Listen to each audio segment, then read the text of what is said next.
오늘 우리가 다니엘서 5장 말씀을 살핍니다. 본문에 아주 매우 특이한 사건이 기록되어 있죠. 궁중연회 중에 갑자기 벽에 손가락이 나타나요. 손가락들이 나타나가지고 글씨를 쓰는 사건입니다. 정말 놀라운 일이죠. 이 일이 일어난 때는 바벨론의 벨사살 왕 때입니다. 자, 우리가 이미 살핀 내용들 4장까지는 전부 이 느부갓네살 왕, 바벨론 나라를 이 제국으로 키운 이 느부갓네살 왕을 중심으로 한 기록이었고요. 그 느부갓네살 왕은 BC 605년에서 562년까지 약 44년간을 다스렸습니다. 그런데 그 이후의 왕들, 이 느부갓네살 왕 이후의 왕들은 그 통치 기간이 굉장히 짧아요. 그 짧은 이유가 뭘까요? 소위 말해서 정변이 많았습니다. 우리도 사극에 보면 왕좌를 놓고 참 모략과 정쟁이 난무하지 않습니까? 그래서 이 느부갓네살 둘째 아들 에윌므로닥이라는 자가 왕위를 이어서 약 2년 정도 왕자에 앉아 있습니다. 거의 2, 3년. 그런데 네르갈 사레셀이라고 이 느부갓네살의 사위가 이 아들을 죽이고 자기가 왕위에 앉아요. 그 사람이 한 5년 정도, 그리고 그의 아들이 이 리바시 말뚝이라는 아들이 약 1년, 그리고는 또다시 이제 이 나보니두스라고 하는 이 느부갓네살의 의붓 아들이자 사위인 사람이 약 17년 정도 다스립니다. 그런데 이 오늘 본문에 등장하는 이 벨사살은 역사에 안 나와요. 실제 역사 기록에 없었습니다. 그래서 이 성경에 쓴 기록, 이 벨사살에 관한 이야기는 가상의 이야기일 거라고 의심하는 사람들도 꽤 있었습니다. 성경은 사람들이 믿든 안 믿든 성경에 기록된 자체로 진정성을 갖는데도 역사적인 증거가 안 발견되면 사람들은 의심을 하거든요. 근데 결국은 나중에 이 역사 자료들이 발견이 됐어요. 그래 고고학 발굴에 의하니까 이 벨사살이 아까 마지막 왕이라고 했던 이 나보니도스의 아들인 거예요. 그리고 이 나보니두스는 실제로 자기가 왕이 된 지 3년 만에요, 자기 아들 이 벨사살을 공동 통치자로 세웠습니다. 소위 말해서 자기는 상왕, 조기 은퇴를 하고 상왕으로 이 오아시스, 테이마라고 하는 그 오아시스 성읍에 가서 그냥 은둔자처럼 그렇게 살아갑니다. 왜냐하면 그가 왕이 된 후에 차후에 패권을 차지한 이 고레스라는 왕과 전쟁을 벌였는데 거기에서 아주 대패를 하거든요. 그리고 시리에 빠졌던 것 같아요. 그래서 아들을 왕으로 세워놓고 이제 자기는 오아시스 성, 아라비아의 오아시스 성에 가서 그냥 은둔, 소위 말해 초야에 묻힌 거죠. 그래서 일반 역사에는 그냥 나보니두스 이름만 나왔는데 이 벨사살이 그 왕위를 실제로 공동 통치하면서 왕 역할을 했던 거예요. 그래서 오늘 본문에 보면요, 이 셋째 통치자라는 표현이 나와요. 7절에도 16절에도 29절에도 이 셋째 통치자라는 표현이 나오거든요. 이 글씨를 누군가 읽고 해석하면 그 사람에게 셋째 통치자의 자리를 주겠다 그래요. 왜 셋째 통치자예요? 표면상으로 첫째 자리는 자기 아버지 나보니두스 왕이고, 그리고 자기가 두 번째라 이거예요. 그 다음 자리를, 나라로 말하면 왕 다음 자리인데 그 셋째 자리를 그 사람에게 주겠다고 약속한 것입니다. 자, 세계를 제패한 나라, 정말 아주 대단한 나라였거든요. 그런데 그 권력이라는 것도 이렇게 쉽게 기웁니다. 느부갓네살 왕 위에 나보폴라살이라는 왕이 있었고, 느부갓네살이 아시리아를 무너뜨리고 제국을 만들었는데 이집트까지 정복했는데요. 그랬는데 그 나라도 그의 아들들의 때에 그냥 정변으로 치달아가고 결국은 무너지게 되는 그런 자리에 이르게 됩니다. 본문 1절에 배경이 되는 상황이 나와요. 1절 잠깐 보시면 벨사살 왕이 귀족 1000명을 위하여 큰 잔치를 베풀었다라고 쓰죠. 지금 이 시기가 언제냐면요, 이 바벨론 제국 말기이고 이 바벨론을 대항하는 이 메디아란 나라와 페르시아란 나라가 연합해가지고 이 바벨론을 공략하고 있는 그런 상황이에요. 이미 현재 이 바벨론 성을 메디아와 페르시아 연합군이 포위한 지 약 2년이 된 상황입니다. 제국의 대부분의 영토는 이미 메디아와 페르시아 군이 다 장악을 했고요. 이 수도 바벨론만 남았는데 그 성이 이 적군에 의해서 둘러싸인 상황이란 말이죠. 자, 그런 상황에서 연회를 연다는 것이 의아스럽긴 하죠. 하지만 이 바벨론 성은 정말 대단한 성이에요. 이중 성벽으로 돼 있고 주변은 해자가 둘러 있고, 그래서 적의 공격으로부터 쉽게 정복당하지 않을 대단한 성읍이었습니다. 아주 강력한 요새였어요. 그래서 역사 기록에 의하면 여기에 저장된 물자나 음식이 10년을 버틸 수 있는, 포위당해도 10년을 버틸 수 있을 정도였다라고 합니다.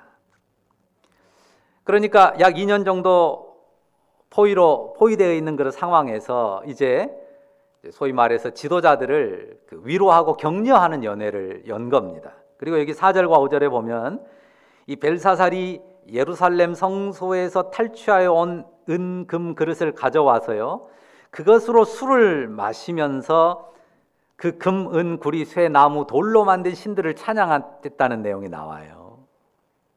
그러니까 지도자들을 위로하고 격려하는 어떤 연회이면서도 과거의 그 승전, 과거의 승전을 기억하면서 그 영화를 되찾아 달라고 신들에게 어떤 제의를 드리는 일종의 제사, 종교 예식이었다라고 생각할 수도 있는 것입니다.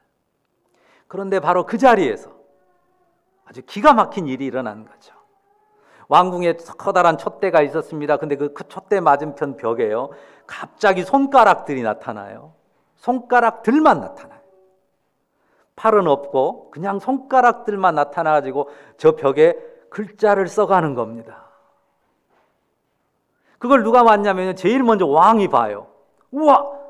하고는 그 글자가 써져 가는 것을 보면서요, 엄청난 두려움에 사로잡힙니다. 기겁을 하고 얼굴이 창백해졌어요. 넓적다리가 풀리고 무릎이 막 부딪혔다고 그래요. 그러니까 얼마나 무서워 떨었는지 무릎이 막 서로 부딪히면 다다다닥 소리가 날 정도로 벌벌 떨었습니다.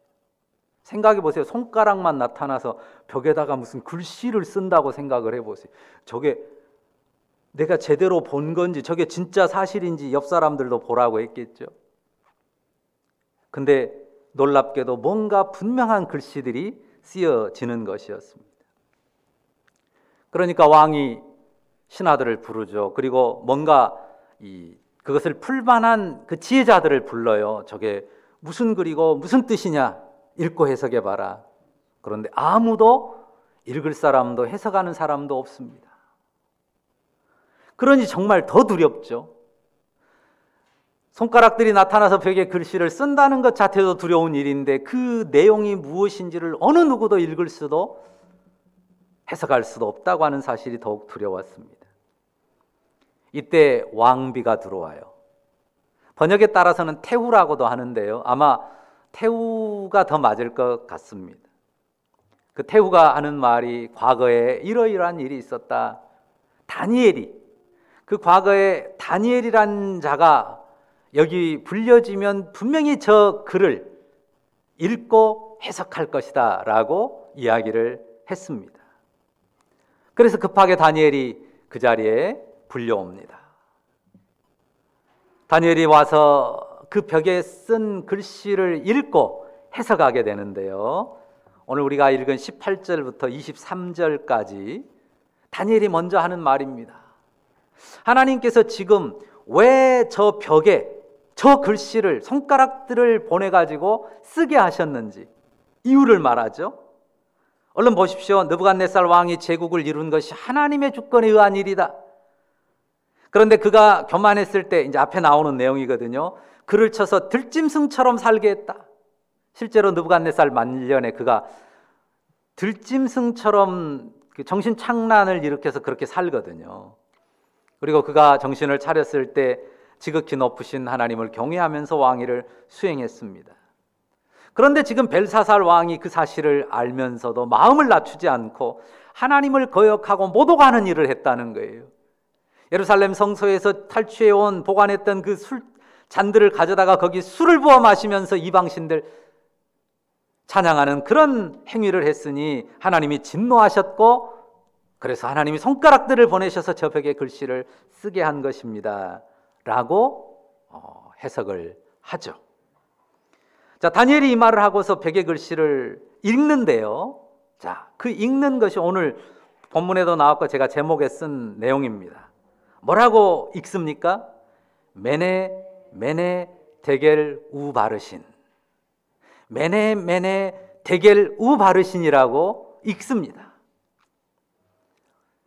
자, 그리고 해석을 하는데요. 이 메네라는 말은 세다는 뜻이에요. 하나, 둘, 셋, 세다는 뜻이에요. 헤아린다는, 한계를 정하다는 뜻이기도 합니다. 하나, 둘, 셋, 넷, 세서 딱 한계를 정한다는 뜻이 되기도 합니다. 다니엘이 어떻게 해석합니까? 하나님이 이미 왕의 나라의 시대를 세워서 그것을 끝나게 하셨다. 메네의 뜻입니다. 데겔은 무엇입니까? 헤아린다는 뜻입니다. 무게를 단다는 뜻이기도 합니다. 그래서 뭐라고 해석합니까? 왕을 저울에 달아보니까 부족함이 보였다. 하나님이 왕을 저울에 달았는데 부족함이 보였다는 겁니다. 불합격했다는 거예요. 합격 점수를 받지 못했습니다. 그 다음에 바르신은 뭡니까? 거기 우 바르신 했는데 이제 우는 접속사예요. 그리고 하는 뜻이고요. 거기에 이 바르신은 나누다, 깨트린다는 뜻입니다. 왕의 나라가 나뉘어서 메대와 바삿 사람에게 준바되었다라고 다니엘이 그 뜻을 해석합니다.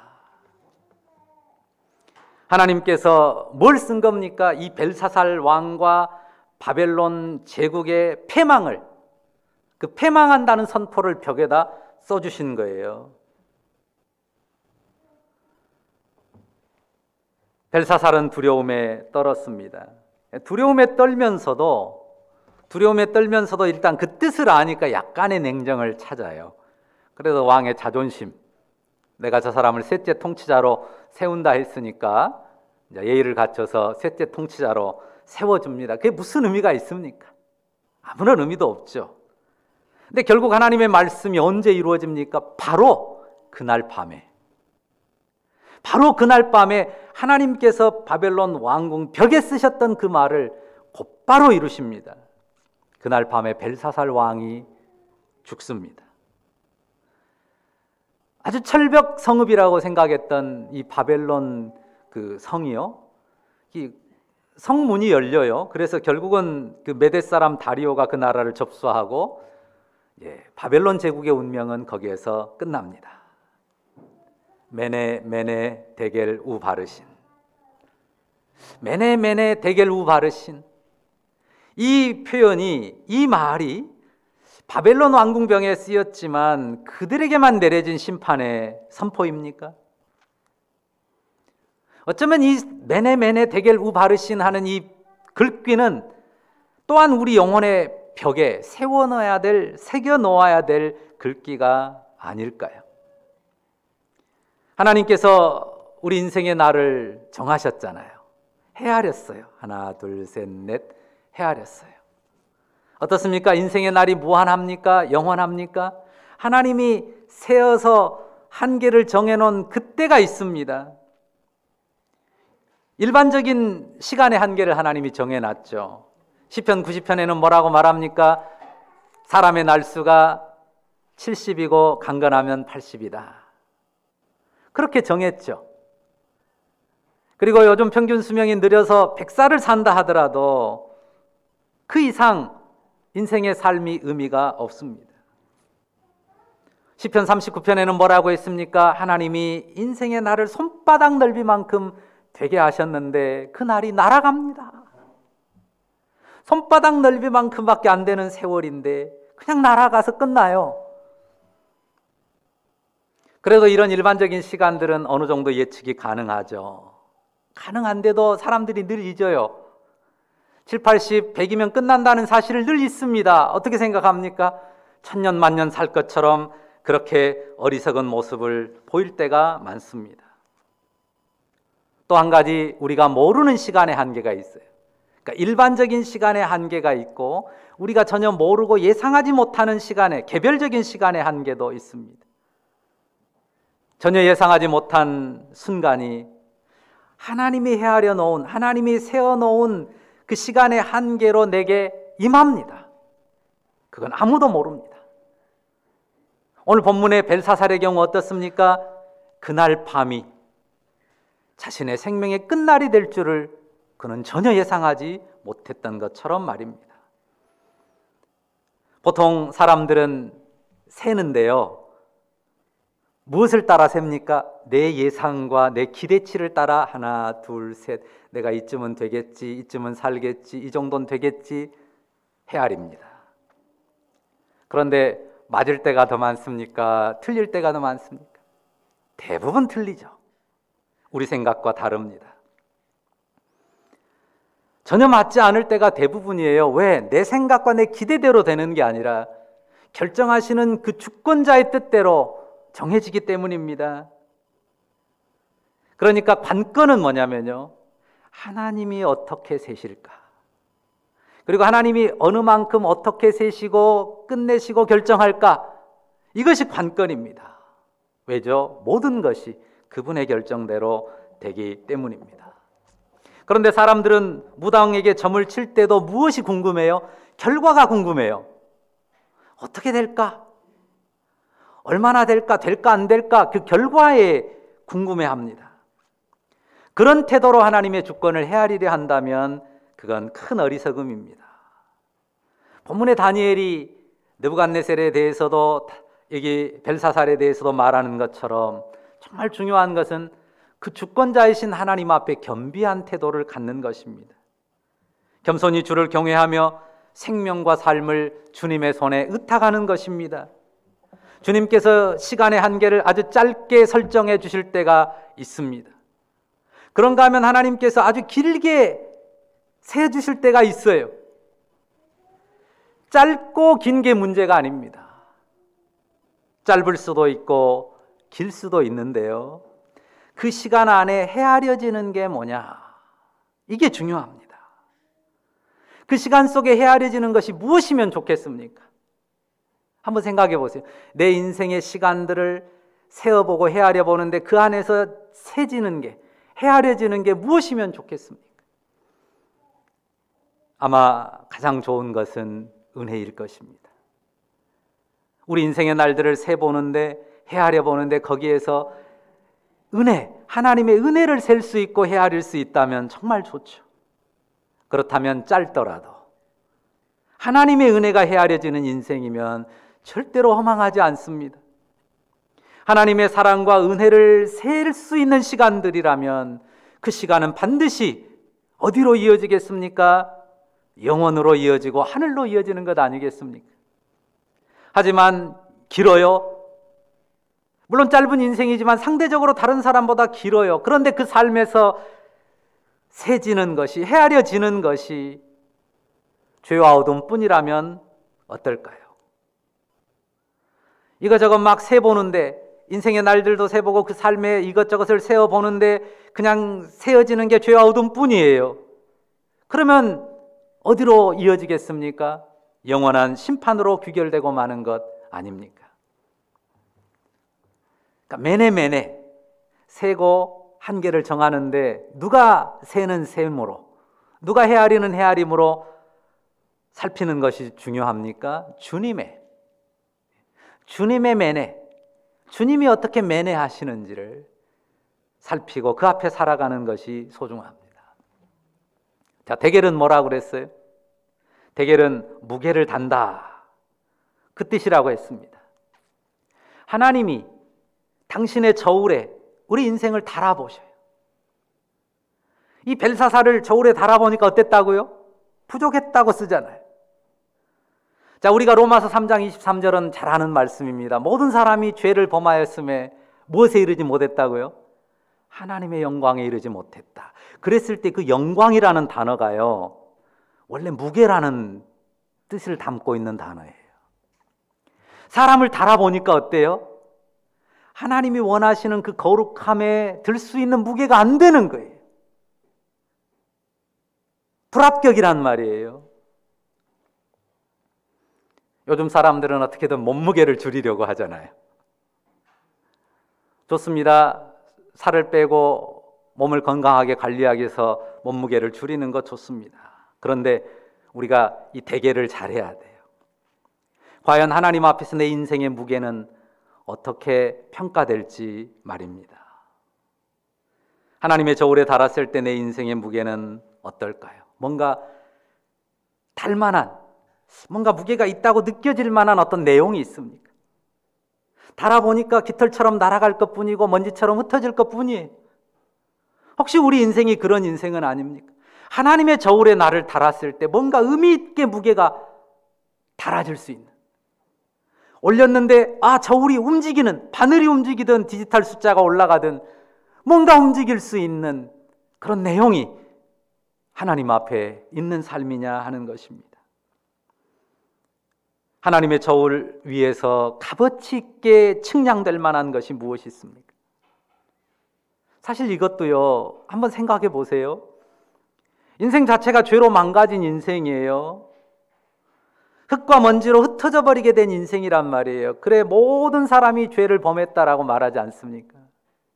의인은 없나니 하나도 없다고 말하지 않습니까? 그런데 하나님의 저울에서 뭔가 가치 있는 무게를 나타낼 수 있는 인생이 누가 있습니까? 우리가 무엇을 우리 영혼에 채우고 주님의 저울 위에 서면 부족하지 않다고 발견되겠습니까? 우리 영혼에 무엇을 더하고 무엇을 채우면 하나님의 저울에 섰을 때 부족하지 않다라고 그렇게 평가될 수 있을까요? 이런 생각이 듭니다. 허물진 인생에게 하나님이 흘려보내주신 자비와 사랑, 하나님이 우리 영혼에 흘려보내주신 그 자비하심과 사랑이 우리 영혼을 채울 때만 하나님의 저울에 눈금이 움직일 수 있지 않을까. 하나님 아들의 십자가 사랑으로 채워진 영혼, 그 십자가 사랑으로 꾸린 삶, 그건 말고 하나님의 저울에 눈금을 움직일 수 있는 가치 있는 것이 무엇이 있을까? 사람들이 볼 때는 이것이 있으면 좀 무게가 나가겠다 라고 싶은 것들이 많죠. 근데 하나님 앞에서 과연 인생에 무엇을 가지고, 영혼에 무엇을 담고 하나님의 저울에 올라서면 그래, 부족하지 않다라고 말할 수 있겠냐 이거예요. 하나님이 우리에게 주신 자비와 하나님의 사랑을 영혼에 새기고 그것으로 살아간 그 삶으로 하나님의 저울 앞에 선 것 말고는 우리가 가치 있게 무게를 측량받을 길이 없습니다. 그러니 우리가 주 십자가 사랑을 담은 영혼으로, 그런 삶으로 하나님의 저울 위에 행하는 그런 하나님의 사람들이기를 바랍니다. 그 다음 우바르신이에요. 우는 접속사라고 그랬죠. 바르신, 나눈다, 깨뜨린다는 의미예요. 결국은 나눠지고 깨뜨려지는 인생임을 우리 영혼에 새겨야 됩니다. 사람들이 나이 들면서 다 느껴요. 어때요? 내 몸이 자꾸 깨지려고 그래요. 안 그렇습니까? 자꾸 나눠지려고 그러죠. 육체만 그렇습니까? 정신도 자꾸 나눠져요. 옛날 같으면 그냥 팍팍 돌아갔는데 나이 들면서 점점 자꾸 흩어진단 말이에요. 그래서 안 나눠지려고, 덜 깨지려고 어때요? 건강 보조식품 막 챙겨서 먹죠. 좋습니다. 우리 육체도 정신도 흐트러지지 않게 유지하는 노력도 소중합니다. 그런데 진지하게 하늘을 우러러 하나님을 경외하는 대로 나가야 할 것입니다. 왜요? 결국은 깨트려지고 나눠지는 인생이란 말이에요. 그렇게 무의미하게 스쳐 지나가는 인생이기만 하다면 얼마나 허망합니까? 그냥 우리 육체 자꾸 흐트러지고 깨지고 우리 정신도 자꾸 그렇게 된단 말이에요. 그러면 우바르신, 그리고 나눈다, 그리고 깨진다는 이 선포를 우리는 우리 영혼에 어떻게 써넣어야 할까요? 그래, 깨진다, 부서진다. 그냥 깨진다, 부서진다만 자꾸 써놓고, 그래, 인생은 허망한 거야, 허망하다, 탄식만 하라고 우리 영혼에 써놓으라고 이 말씀을 우리에게 주셨을까요? 아니죠. 그냥 이 우바르신이라고 하는 글귀가 인생의 허물을 노래하는 글귀로만 우리 영혼에 새겨져 있다면 그건 아무 의미가 없습니다. 어쩌면 이래야 될 거라고 생각이 들어요. 나와 함께 하시는 주님, 나와 연합하신 주님과 함께 내 몸을 나누고 내 삶을 나눈다는 선언으로 우바르신, 이것을 우리 영혼에 써넣으면 가장 바르게 써넣고 읽고 기억하는 게 아니겠습니까? 나와 함께 하시는 주님, 나와 연합한 주님과 함께 내 몸을 나눈다, 내 삶을 깨트린다, 그렇게 읽으면 정말 좋을 것 같습니다. 주님과 함께 그분의 사랑으로 내 옛사람을 깬다. 어차피 깨질 인생이고 나눠질 인생인데 주님과 함께 그분의 사랑으로 내 옛사람을 깨트린다. 내 욕망과 허영을, 내 옛사람의 욕망과 허영을 산산히 깨트릴 것이다 라는 선포로 그렇게 우바르신 내 영혼에 쓰고 우리 영혼에 쓰고 그것을 늘 읽을 수 있다면 그 글귀는 우리에게 축복의 선언이 될 것입니다.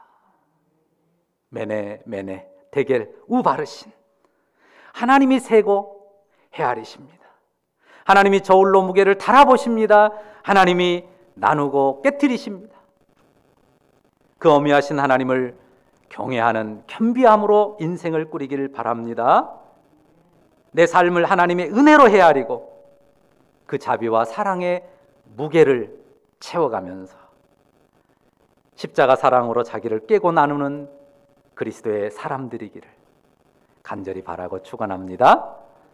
기도하십시다. 거룩하신 주님, 주님이 세시고 한계를 정하십니다. 주님이 달아보시고 주님이 깨고 나누십니다. 그 주님의 어미하신 주권 경외하면서 겸비하게 살아가는 우리 인생이기를 원합니다. 내 삶에 헤아리는 것이 하나님의 은혜이고 하나님의 자비와 사랑이기를 원하고 내 삶이 무게 있게 되는 것이 또한 그 사랑이기를 원하고, 아버지여, 어차피 깨지고 부서질 인생, 주님과 연합한 자리에서 십자가 사랑으로 깨고 나누는 그런 삶으로 나아가기를 원합니다. 주님 가르쳐 주신 말씀, 저주의 말씀이었지만 축복의 말씀으로 십자가 안에서 우리에게 새겨주신 이 말씀, 우리 영혼에 굳게 담아내는 주의 백성들 다 되게 하옵소서. 감사드립니다. 주 예수님의 이름으로 기도합니다. 아멘.